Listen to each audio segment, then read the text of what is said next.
Assalamualaikum warahmatullahi wabarakatuh. My name is Muhammad Asfar bin Abdulaziz. So today I will present about the instruction pipelining. Basically instruction pipelining. So this is the last chapter for introduction to computer organization. Okay. So from this picture, as we can see, the pipe lining. So the pipe is the pipe and the shape is like lining. So there is pipeline. So instruction pipeline is like the instruction that follow the flow. So like the pipeline is the flow. So the instruction pipeline is the instruction that follow a flow. So from this laundry pipeline, so this laundry pipeline shows how the pipelines look like. So as we can see, the first one is the wash the load of the clothes, tie the wet clothes into the drawer. So that is the flow of the laundry pipeline. So the first and then second and then third. So basically that is the flow of the laundry pipeline. So this is another picture. So this picture explains the sequential of laundry. So as we can see the process of the laundry. So basically it is like pipeline. So the sequence of the flow that happen.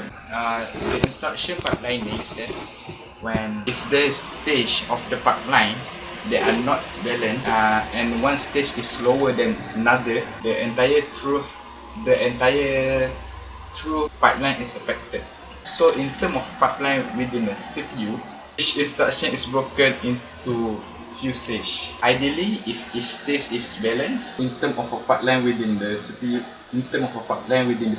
each instruction is broken up into different stages. Ideally, if each stage is balanced, the time taken per instruction will be calculated as this formula.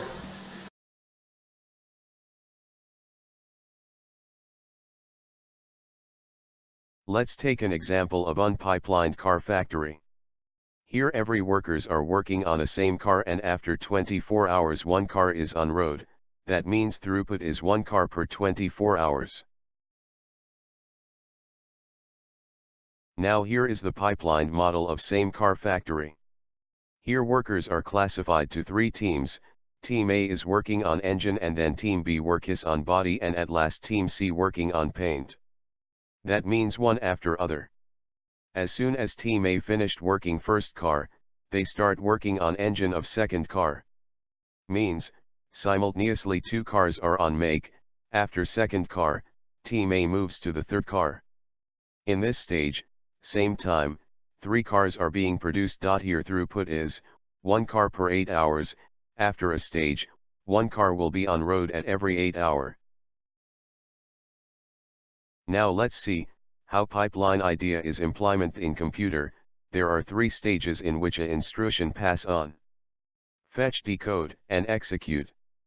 In an unpipelined computer, one instruction is proceed at a time and, after completing fetching, decoding, and execution of that instruction, computer moves to another instruction. That means, only one instruction is processing at a time.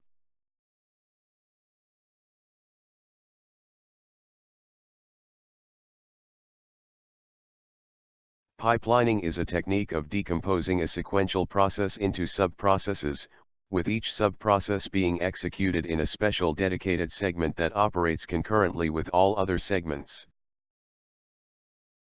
Pipelining is widely used in modern processors. Pipelining improves system performance in terms of throughput. Pipelined organization requires sophisticated compilation techniques.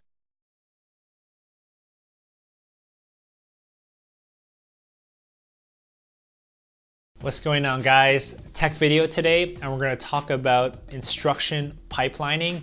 And this is a follow-up video to, I think, my instruction level parallelism video. So I'm just going to link to it right here or something, and just check that out real quick if you haven't seen it yet. Just to recap, ILP is a hardware and software collaborative technique to increase the efficiency of a processor. If there's really limited hardware and really limited hardware capabilities, there's only so much a CPU can do, despite having really, really high-end software. Also, if you have a super beefed up, like a really strong CPU, but your software sucks, then there's only so much the CPU can do, right? So that's why it's a collaborative effort. So there are many, many, many techniques to improve the instruction level parallelism, or ILP, in a processor. And this concept of pipelining is just one out of many techniques for this. And that's what we're going to go over in this video. Instruction level pipelining is actually a really simple concept you see in everyday life. And this video, I'm just going to use it to go over some intuition concepts, and I'll probably make a follow-up video on a little more of the details and exactly how it works inside a processor. But this video, we're going to talk more high level. So we're going to introduce instruction pipelining with a real-world example, and it's going to be doing laundry. Okay, this is the example I was introduced with in school, and I think it's a pretty intuitive way to think about how pipelining works. So how exactly do we do laundry? Well, let's just break down an instruction. Perhaps we have a do laundry instruction, and it consists of two major steps. The first step is wash your clothes. The second step is dry your clothes. We need two pieces of hardware to do this. Let's say we have a washer to wash the clothes and we have a dryer to dry the clothes. Pretty simple, right? And let's say each one takes 30 minutes. So first question is, we have one batch of clothes. How long is it going to take to do our do laundry function? Do you have a guess?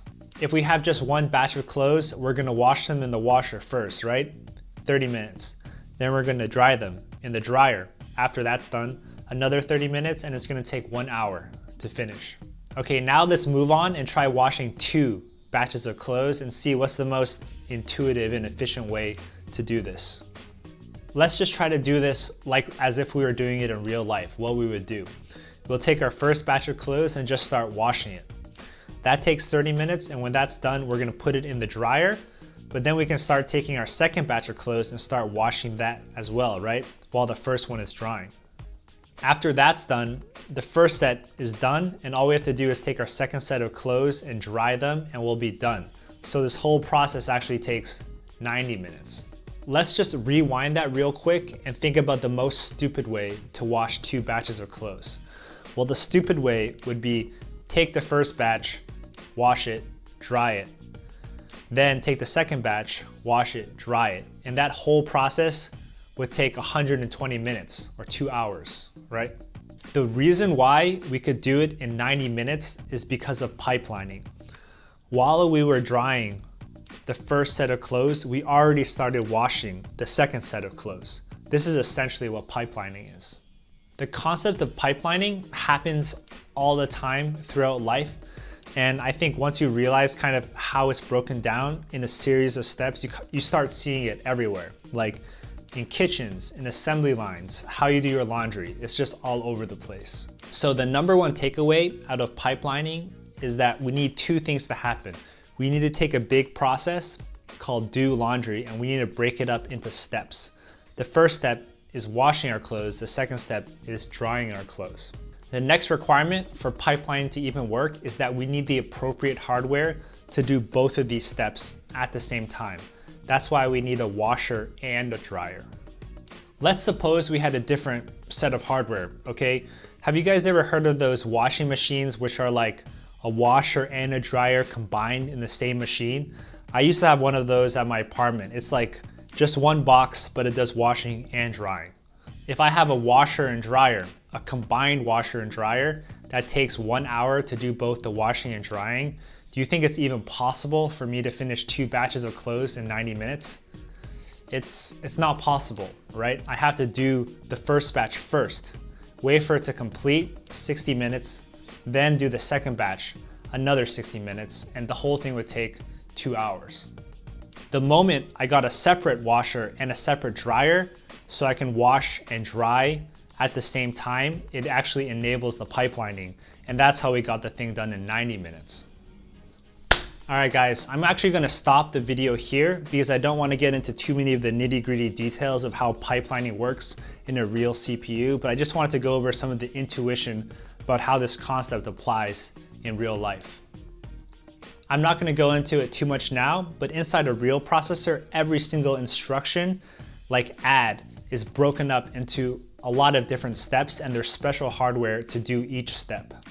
I'll go into those details in another video when we have more time, but I just want this concept of pipelining to sink in with everybody and just think about it. Just think about doing laundry. Once you start understanding this concept, you start just seeing it all over the place. And I find myself sometimes complaining about it, and I think you'll start complaining about it too. Next time you're at a cafeteria or a deli ordering a sandwich, you're gonna be like, crap, I wish this whole thing was pipelined a little better. This is so terrible. Hope you enjoyed this video. It's just an intuition video and talking about this concept. Pipelining is just an everyday concept in everyday life, but it's also one of the most fundamental concepts in computer hardware, so it's really good to understand it. But it's actually, in the end, it's really simple. So hope you enjoyed the video. Please press like if you liked it. Please subscribe if you want to see more cool videos every week, and have a great day. All right, take it easy.